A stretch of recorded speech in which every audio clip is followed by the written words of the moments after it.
পুনের MCA স্টেডিয়ামে খেলা হওয়া ভারত বনাম ইংল্যান্ড সিরিজের চতুর্থ টি-20 ম্যাচের মধ্যে কিংবা প্লেইং 11-এ না থাকা সত্ত্বেও ভারতীয় টিম হঠাৎ করে হার্ষিদ রানাকে নিয়ে এসে ইংল্যান্ডকে একা হাতেই হারিয়ে দেওয়ায় যেভাবে ম্যাচ শেষে ইংল্যান্ড ক্যাপ্টেন জস বাটলার এবং সমস্ত ইংল্যান্ড সমর্থনকারী ভারতীয় টিমকে চিটিংবাজ, বেইমান এবং চোর বলে মন্তব্য করেছিল, সেখানে কিন্তু এই মুহূর্তে আইসিসি মুখ খুলল এই বিষয়ের উপর এবং রীতিমতো আইসিসির আসল রুলস দেখিয়ে কড়া শাস্তি দিতে চলল ইংল্যান্ড তথা জস বাটলারকে। হ্যাঁ বন্ধু, আজকের এই ভিডিওতে আমরা ফটাফটভাবে দেখে নিব ঠিক কী ঘটেছিল পুনের এমসিএ ক্রিকেট স্টেডিয়ামে, কেনই বা ভারতীয় টিম হঠাৎ করে ম্যাচের মধ্যে প্লেইং 11-এ না থাকা সত্ত্বেও হার্ষিদ রানাকে নিয়ে চলে এসে ইংল্যান্ডকে এইভাবে হারিয়ে দিল। ম্যাচ শেষে ইংল্যান্ড ক্যাপ্টেন জস বাটলারের পাশাপাশি সমস্ত ইংল্যান্ড সমর্থনকারীরা ভারতীয় টিমকে ঠিক কী কুৎসিত মন্তব্য করলো এবং তারপর শেষ পর্যন্ত আইসিসি এই বিষয়ের উপর মুখ খুলে আইসিসির আসল রুলস দেখিয়ে কেনই বা ইংল্যান্ড টিমের উপর ক্ষোভ প্রকাশ করলো তা সবই দেখে নিব এই ভিডিওতে। তাই অবশ্যই দেখতে থাকো পুরো ভিডিও। ভারতীয় টিমের একজন ডাইহার্ড ফ্যান হলে এবং ভারতীয় টিমকে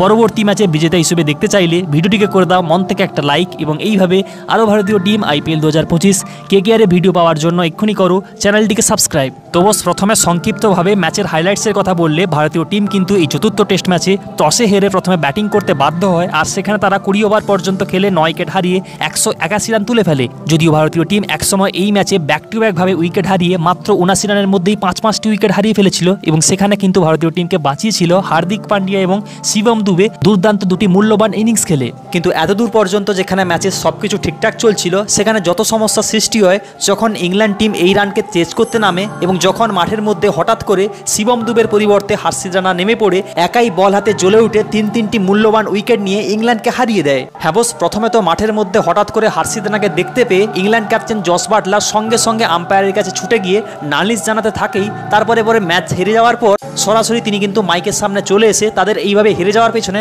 সমস্ত দায়ী কিন্তু হার্ষিদ রানার উপর চাপিয়ে দেয় এবং রীতিমতো ভারতীয় প্লেয়ারদের উপর ব্যঙ্গ ঠাট্টা তামাশা করে বলতে থাকেন, আমরা আজ পর্যন্ত জানতেন না যে কবে থেকেই বা শিবম দুবে এইভাবে 150 গতিতে বোলিং করতে শুরু করলো কিংবা কবে থেকেই বা হার্ষিদ রানা এইভাবে দুর্দান্তভাবে ব্যাটিং করতে শুরু করলো। এবং শুধু ইংল্যান্ড ক্যাপ্টেন জস বাটলারই নয়, ইংল্যান্ডের প্রাক্তন ক্যাপ্টেন অ্যালাস্টার কুক, মাইকেল ভন, এমনকি সমস্ত ইংল্যান্ড ফ্যানেরা কিন্তু এই ম্যাচের পর ভারতকে চিটিংবাজ বলে মন্তব্য করতে থাকেন। আর তাদের এইভাবে অসন্তোষটাকে কিছুটা হলে মানা যায়, কেননা সত্যি সত্যি কিন্তু ভারতীয় টিম আইসিসির যে 1.2.7.1 যে কনসেশন প্লেয়ারকে নিয়ে রুলস রয়েছে সেই রুলসে কিন্তু স্পষ্টভাবে লেখা আছে কোনো চলতি ম্যাচের মধ্যে যদি কোনো টিমের প্লেয়ার হঠাৎ করে চোট পায় এবং সেই প্লেয়ারটি আর খেলতে না পারে তখন কিন্তু ওই টিম চাইলে তার পরিবর্তে অন্য কোনো প্লেয়ারকে নিতে পারে। তবে অবশ্যই সেই প্লেয়ারটিকে হতে হবে লাইক টু লাইক রিপ্লেসমেন্ট, অর্থাৎ কোনো ব্যাটসম্যান আউট হলে অবশ্যইভাবে একজন ব্যাটসম্যানকে নিতে হবে, কোনো বোলার আউট হলে তার পরিবর্তে অবশ্যইভাবে বোলারকে নিতে হবে এবং কোনো অলরাউন্ডার চোট পেলে তার বদলে কিন্তু একজন অলরাউন্ডারকেই নিতে হবে। কিন্তু ভারতীয় টিম কি করে, শিবম দুবের মতো একজন ব্যাটিং অলরাউন্ডার যে ভুলে ভবিষ্যতে 1 ওভার করে বল করে সে চোট পায় কিন্তু রমনদীপ সিং এর মতো লাইক টু লাইক রিপ্লেসমেন্ট না